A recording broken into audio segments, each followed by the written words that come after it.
नमस्कार दोस्तों, मैं राहुल आप सभी का हार्दिक अभिनंदन करता हूं। दोस्तों, आज मैं आपको बताऊंगा सेक्स का आनंद सबसे ज्यादा कौन उठाता है, स्त्री या पुरुष। पर इससे पहले दोस्तों, अगर अभी तक आपने हमारा चैनल सब्सक्राइब नहीं किया है तो पहले कर लीजिए। दोस्तों आइए जानते हैं इस बहस के बारे में। दोस्तों, यह एक काफी पुरानी बहस है कि संभोग के वक्त स्त्री और पुरुष में कौन ज्यादा आनंद उठाता है। दोस्तों, हिंदुओं में प्रसिद्ध धर्म ग्रंथ महाभारत और ग्रीक मतलब यूनान के धर्म ग्रंथ में इस प्रश्न का जवाब देती दो कथाएं हैं, और आश्चर्यजनक रूप से दोनों पौराणिक कथाओं का निष्कर्ष एक ही है। तो दोस्तों, मैं पहले आपको बताऊंगा महाभारत से जुड़ी इस कथा के बारे में। दोस्तों, एक बार युधिष्ठिर और पितामह भीष्म के पास गए और बोले, हे तातश्री, क्या आप मेरी एक दुविधा सुलझाएंगे? क्या आप मुझे सच बताएंगे कि स्त्री या पुरुष दोनों में से वो कौन है जो संभोग के समय सबसे ज्यादा आनंद को प्राप्त करता है? दोस्तों, भीष्म बोले, इस संबंध में मैं तुम्हें भंगस्वाना और सकरा की कथा सुनाता हूं, जिसमें तुम्हारे सवालों के जवाब छिपे हैं। दोस्तों, तब भीष्म उस कथा को सुनाते हुए कहते हैं कि बहुत समय पहले भंगस्वाना नाम का एक राजा था। वह बहुत ही न्यायप्रिय और यशस्वी था, लेकिन उसके कोई पुत्र नहीं था। एक बालक की इच्छा में उस राजा ने एक अनुष्ठान किया जिसका नाम था अग्नितुष्टा। क्योंकि उस हवन में केवल अग्नि भगवान का आदर हुआ था, इसलिए देवराज इंद्र काफी क्रोधित हो गए।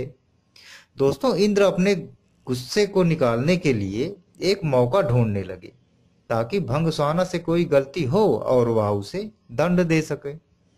दोस्तों, पर भंगस्वाना इतना अच्छा राजा था कि इंद्र को कोई मौका ही नहीं मिल रहा था, जिस कारण से इंद्र का गुस्सा दिन ब दिन बढ़ता जा रहा था। दोस्तों, एक दिन राजा शिकार पर निकला और इंद्र ने सोचा कि यही सही समय है अपने अपमान का बदला लेने का, और इंद्र ने राजा को सम्मोहित कर दिया। दोस्तों, राजा भंगस्वाना जंगल में इधर उधर भटकने लगे। अपनी सम्मोहित हालत में वह सब सुध बुध खो बैठे। ना उन्हें दिशाएं समझ आ रही थी और ना ही अपने सैनिक दिख रहे थे। भूख प्यास ने उसे इतना व्याकुल कर दिया था। अचानक उसे एक छोटी सी नदी दिखाई दी जो किसी जादू सी समुंदर लग रही थी।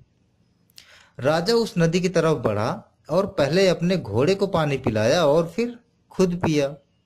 दोस्तों, जैसे ही राजा ने नदी में प्रवेश किया और पानी पिया, उसने देखा कि वह बदल रहा है। दोस्तों, धीरे धीरे वह एक स्त्री में परिवर्तित हो गया। शर्म से बोझल वह राजा जोर जोर से विलाप करने लगा। उसे समझ नहीं आ रहा था कि ऐसा उसके साथ क्यों हुआ। दोस्तों, राजा भंगस्वाना सोचने लगा कि हे प्रभु, इस अनर्थ के बाद मैं कैसे अपने राज्य वापस जाऊं? मेरे अग्नितुष्टा अनुष्ठान से मेरे 100 पुत्र हुए हैं, उन्हें अब मैं कैसे मिलूंगा? क्या कहूंगा? मेरी रानी महारानी जो मेरी प्रतीक्षा कर रही हैं, उनसे कैसे मिलूंगा? मेरे पौरुष के साथ साथ मेरा राजपाट सब चला जाएगा। मेरी प्रजा का क्या होगा? इस तरह से विलाप करता राजा अपने राज्य को वापस लौटता है। दोस्तों, स्त्री के रूप में जब राजा वापस पहुंचा तो उसे देख सब अचंभित रह गए। राजा ने एक सभा बुलाई और अपनी रानियों, पुत्रों और मंत्रियों से कहा कि अब मैं राजपाट संभालने के लायक नहीं हूं। तुम सभी लोग सुख से यहां रहो और मैं जंगल जाकर अपना बाकी का जीवन बिताऊंगा। दोस्तों, ऐसा कहकर राजा जंगल की तरफ प्रस्थान कर गया। वहां जाकर वह स्त्री रूप में एक तपस्वी के आश्रम में रहने लगी, जिनसे उससे कई पुत्रों को जन्म दिया। अपने उन पुत्रों को वह अपने पुराने राज्य ले गई और अपने पुराने बच्चों से बोली कि तुम मेरे पुत्र हो जब मैं एक पुरुष था, और ये मेरे पुत्र हैं जब मैं एक स्त्री हूं। अतः मेरे राज्य को मिलकर भाइयों की तरह संभालो। और दोस्तों, सभी भाई मिलकर रहने लगते हैं। दोस्तों, सबको सुख से जीवन व्यतीत करता देख देवराज इंद्र और अधिक क्रोधित हो जाता है और उनमें बदले की भावना फिर से जाग जाती है। इंद्र सोचने लगता है कि ऐसा लगता है कि राजा को स्त्री में बदलकर मैंने उसके साथ बुरे की जगह अच्छा कर दिया है। ऐसा कहकर इंद्र ने एक ब्राह्मण का रूप धरा और पहुंच गया राजा भंगस्वाना के राज्य में। दोस्तों, वहां जाकर उसने सभी राजकुमारों के कान भरने शुरू कर दिए। इंद्र के भड़काने की वजह से सभी भाई आपस में लड़ पड़े और एक दूसरे को मार डाला।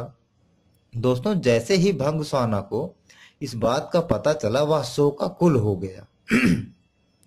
ब्राह्मण के रूप में इंद्र राजा के पास पहुंचा और पूछा कि वह क्यों रो रही है। दोस्तों, भंगस्वाना ने रोते रोते पूरी घटना इंद्र को बताई। तो इंद्र ने अपना असली रूप दिखाकर राजा को उसकी गलती के बारे में बताया। इंद्र ने कहा, क्योंकि तुमने सिर्फ अग्नि को पूजा और मेरा अनादर किया, इसलिए मैंने तुम्हारे साथ यह खेल रचा। यह सुनते ही भंगस्वाना इंद्र के पैरों में गिर गया और अपने अनजाने में किए गए अपराध के लिए क्षमा मांगी। राजा की ऐसी दयनीय दशा देखकर इंद्र को दया आ गई। इंद्र ने राजा को माफ करते हुए अपने पुत्रों को जीवित करवाने का वरदान दिया। पर इंद्र बोले कि हे स्त्री रूपी राजन, अपने बच्चों में से किन्हीं एक को जीवित कर लो।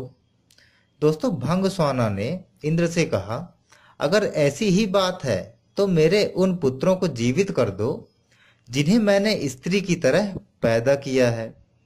दोस्तों, हैरान होते हुए इंद्र ने इसका कारण पूछा तो राजा ने जवाब दिया कि हे इंद्र, एक स्त्री का प्रेम एक पुरुष के प्रेम से बहुत अधिक होता है, इसलिए मैं अपनी कोख से जन्मे बालकों का जीवनदान मांगती हूँ।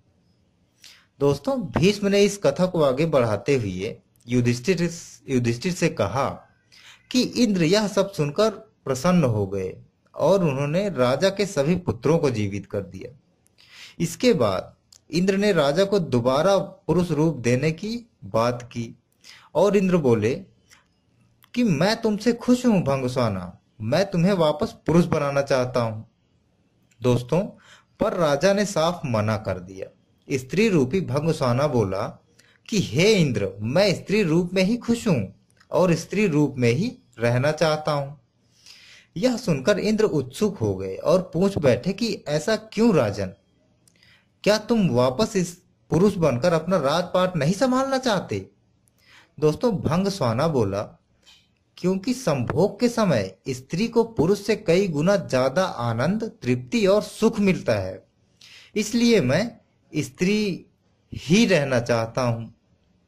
दोस्तों, इंद्र ने तथास्तु कहा और वहां से प्रस्थान कर दिया। दोस्तों, भीष्म बोले कि हे युधिष्ठिर, यह बात स्पष्ट है कि स्त्री को संबंधों के समय पुरुष से कहीं ज्यादा सुख मिलता है। दोस्तों, वही दूसरी कथा है ग्रीक माइथोलॉजी तिरेसियास की कहानी, जो यूनान से संबंधित है। दोस्तों, तिरेसियास नाम का एक राजा अपने युवा दिनों में एक जंगल में शिकार करने गया। वहां उसने दो सांपों को संभोग करते समय लिपटे हुए देखा। तिरेसियास को न जाने क्या सूझा, उसने अपने सिपाहियों की मदद से उन विशाल सांपों को अलग करवा दिया। दोस्तों, ऐसा करवाते ही उसे श्राप मिला कि उसका पौरुष चला जाएगा और वह एक महिला में तब्दील हो जाएगा। दोस्तों, उन सांपों का क्या हुआ, इस बारे में आज तक कुछ पता नहीं चला। दोस्तों, कई साल बाद तिरेसियास अपने स्त्री रूप में दोबारा उसी जंगल से गुजरा। अपनी नफरत के चलते उसने अपने सिपाहियों की मदद से दोबारा एक सांप के जोड़े को अलग अलग कर दिया, पर इस बार ऐसा करते ही वह पुरुष बन गया। अब वह अपनी तरह का एक अकेला व्यक्ति था जिसने पुरुष और स्त्री दोनों का जीवन जिया था। उसी समय ग्रीक भगवान ज्यूस और उनकी पत्नी हीरा में विवाद चल रहा था कि सेक्स कौन ज्यादा एंजॉय करता है, स्त्री या पुरुष। दोस्तों, उन्होंने तिरेसियास को बुलावा भेजा। तिरेसियास ने ज्यूस और हीरा के सवालों का एकदम सीधा और सटीक जवाब दिया और कहा कि महिलाएं पुरुषों से 9 गुना ज्यादा सेक्स का आनंद उठाती हैं।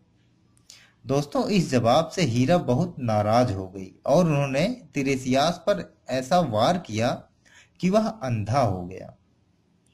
दोस्तों, ज्यूस अपने आप को तिरेसियास के अंधेपन के लिए जिम्मेदार मानने लगे और उन्होंने उसको भविष्य देखने का वरदान दिया। दोस्तों, लगभग दुनिया के हर संस्कृति में ऐसे देवी देवता हैं जो स्त्री पुरुष का संबंध खूबसूरती से दर्शाते हैं। भारत में ऐसी एक प्रतिमा है अर्धनारीश्वर की। दोस्तों, अर्धनारीश्वर का अर्थ यह होता है कि आधा ही व्यक्तित्व आपकी पत्नी और आपका ही आधा व्यक्तित्व आपका पति हो जाता है। आपकी ही आधी ऊर्जा श्रेयण और आपकी आधी ऊर्जा पुरुष हो जाती है और तब इन दोनों के बीच जो रस और लीनता पैदा होती है, उस शक्ति का कहीं कोई विसर्जन नहीं होता। दोस्तों, अगर आपको ये कथा, ये रोचक तथ्य अच्छी लगी है तो इसे लाइक करें, शेयर करें और अभी तक अगर आपने हमारा चैनल सब्सक्राइब नहीं किया है तो प्लीज़ कर लीजिए। दोस्तों, इसी के साथ मैं राहुल आपसे विदा लेता हूँ। नमस्कार।